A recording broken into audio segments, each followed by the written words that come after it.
Hi, Lucy is back here. This is Bingkai Karya podcast, your favorite platform discussing music, songs, musicians, and the stories behind them. Today we have a very special guest, the one with a pretty voice, known for dreamy indie pop R&B sound. She writes for the lovesick and the lovelorn with over 900K streams. She now begins a bold new chapter with her self-titled debut EP. Honest, heartfelt, and healing. Welcome to the show, Lovelane. Thanks for having me. Thank you for joining with us. How are you today? Oh, very good. We just came from a gig actually, so it's a perfect time. You catch us in our gig fit. Yeah. Yeah, super cool. Before we dive into the music, let's get to know you a little better.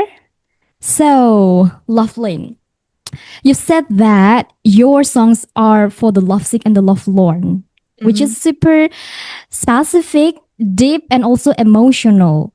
Have you always been someone who feels things deeply, even when you were little? Tell us about you. Yeah, I'm very sensitive, I think, as a person. So, and like I'm the eldest daughter, so I have a lot of like pent up feelings, I feel. But then I think in an Asian household, sometimes they don't really it's very hard to speak up about your feelings, especially when everyone is used to like being very private about it. So I turn to like listening to songs and then like expressing it through my music instead. Yeah. Wow, so it's like a way to deliver what Mm-mm. you really feel, Yeah, yeah. right? And you are a Chinese Indonesian, right? Yes. Yeah, I'm Wow. from yeah. But I'm speaking English for my friend Tim here. He is Singaporean. He doesn't understand if we speak Indo. Oh, okay. Let's speak Indo then. Oh, okay. Okay. Yes. Tim. I understand. You understand? Yeah, I'll translate for you. I'll translate for you. Well, how was that mix of cultures and experiences shape the way you see the world and how you write the music, Lovelane? I think definitely growing up Chinese-Indonesian, I think pursuing music is not very common. They all push us to take like music lessons, like piano lessons or like violin lessons, but like they don't expect us to keep pursuing it after like maybe get SMA, like high school. Then they always think like, oh, just stop here. Like it's enough for your uni applications, you can stop. But like I think nowadays it's becoming more common to pursue music, which I'm very happy about. I see like a lot of Chinese Indonesians who are stepping out to the scene more and like really being proud of their culture and like being one of the leading faces. So I think it's pretty cool to be on the stage here with everyone else. Yeah. We have to be really grateful because it's common now, music, you know. And first thing first, let's talk about your name. You Oh, used to go by Elaine, yeah. right? But now you're Lovelane. So this lovely. It's lovely, Lovelane. That's such a sweet shift, actually. But what made you want to rebrand? So actually, right, I keep telling all my friends here, but they don't believe me when I say Elaine is not really a common name in Indonesia. I've never seen it around actually. Like at least like in my small school, I was the only Elaine. So when I came here, I thought Elaine was like unique enough to be like an artist name, but apparently it's a very common name in Singapore. So they were like, you need to choose a better name, like choose a more unique name. So I decided since I really like to write, so I always dedicate my songs to like people. So I like to sign them off as like love letters. So I combined it with like love Elaine, and it became like Love Lane. Yeah. Wow, that's so personal and really creative. That's great. And your EP itself is described as both a closing chapter and also a fresh start. Mm-mm-mm. Right. It sounds like you've gone through some changes then. You're not only changing your name, but maybe your personality. I don't know. But what part of the old you are you letting go of? And what are you stepping into now?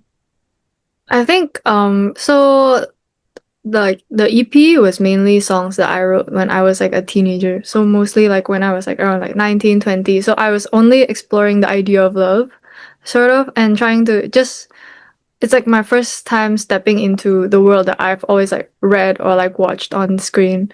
And then so the songs are a bit more like dreamy and more like the Lulu, I guess. But then I told my producers I really wanted to leave that part behind to really embrace sort of being inside the stories and not just like reading on it. So I think the songs afterwards sort of depict a more like personal story, more like it's not always so dreamy and so lovesick or like just sad. I wanted to explore topics where it's like bittersweet and a lot more complex emotions where there's no real answer, like more open-ended stories, I guess. Yeah, that like people usually experience in real life. Okay, so when you write the song, your songs, is it actually your personal story, or maybe you collect the story from your friends? Maybe team story also there. Yeah. I think for some of the newer stuff that we're writing together, Oh, we also interject some of our own personal experiences into the stuff that we write. So if you write like a duet song, maybe it's from a point of a guy and a girl. So like how we faced our own Yeah. feelings. Yeah. So all the sad songs are with him. oh my god, that's a fun fact. Yeah. I think some of it are like real life. Some of it is like maybe he writes songs inspired by movies sometimes. I write songs inspired by my friends. Like if my friends tell me a lot of stories, I'll be like, "Oh, I feel very inspired to write about this. And they will let me usually. So Oh, pretty wow. Wow. So some of the songs also inspired by a movie. Can you tell the story? What kind of movie and which songs is it? For mine, like the idea of a song that you wrote, was it inspired by a movie? It's Dear Song Risha. Oh, okay, yeah. There was a movie called Past Lives. I don't know if you're familiar with it. Past life. Yeah, Past Lives. It's basically the whole idea of two lovers who were in love once and then they left, they broke up, and then now they have lives of their own, but they always feel a connection to that other person, and then they reconnect sometime in the future and they realize that, you know, this is something that might basically they were the one that got away, so that's what it kind of was about. Yeah. Wow, that's nice. I mean, you can get inspiration from almost everything then. Not only your story, not only person's story, but also from movie and something else. That's great.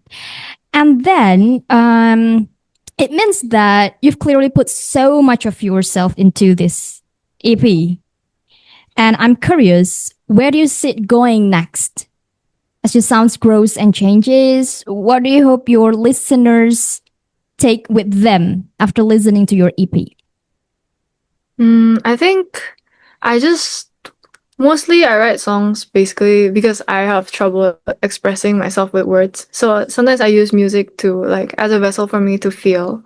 And so I really want my songs to be to help people feel like all the emotions that they usually keep inside. So I hope as I grew as a person and I learn to embrace all that I feel, I'm able to put it into my songs and also help people embrace more of like their feelings, you know, and not be so scared. Sometimes I feel like a lot of emotions are like categorized as like negative or like positive or like anything. And there are feelings that you're not supposed to be like not supposed to embrace. But I feel like it's important now to like emotions are just emotions. It will just flow through us. So I hope to embrace more and like actually help people feel more. Yeah. And like I think after the EP I've also started writing with Teem more often and like he is a seasoned musician with a lot of work. He's been in the scene for quite a while. So I think I learned a lot from his writing styles too. So the genres are a bit more diverse now. Instead of just indie pop, we're branching out to like R&B and then like what other genres?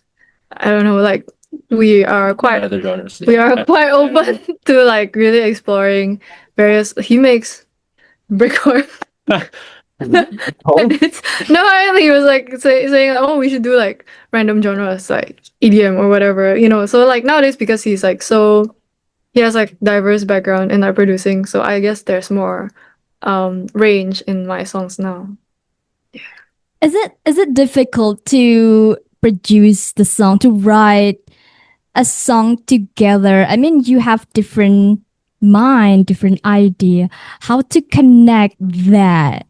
That's quite interesting, I guess, because there are two point of view, right? From the girl's point of view and boy's point of view, and how to meet the BOV. Hmm. I think we only started writing together on our latest song, Better Than You, that you featured on your page, which we're very grateful for. But it's the first song we wrote together, and I don't think we would be writing songs after that, but we sort of we sort of came together because like we needed to submit a song, like we needed a new demo, and he was like, okay, let's just write. Then we just wrote, and it just like, oh, actually, it's not that bad. So ever since then, we've been writing more songs, and I think I don't know, why does it work? Why do you think it works? Why do you think it works, Tim? I don't know why it works. It just kind of does. Okay. I think we have a very. I think we share not a very common experience, but we share a similar mindset when it comes to writing about stuff. I feel like music is like more of like a very universal language. So like the way we put things onto the paper and how we, especially like the melodies and the stuff that carries the rhythm, it's very easy for us to kind of connect in that musical level. So I think that's what kind of drives the whole writing process for us. That's nice. I really like when you say that music is a universal language, and yeah, it's just come naturally. Then you work together naturally, and that's great. I mean, the bond is the precious one. Thank you so much, Lovelane, and also team, for joining with us today. So, listeners, please, Lovelane debut EP is out now. So if you're falling in love, healing from heartbreak, or just feeling a little tender, this one is for you. Go stream it, let it hold your heart, and follow Lovelane's journey. Thanks for tuning in, and we'll see you next time. Bye bye.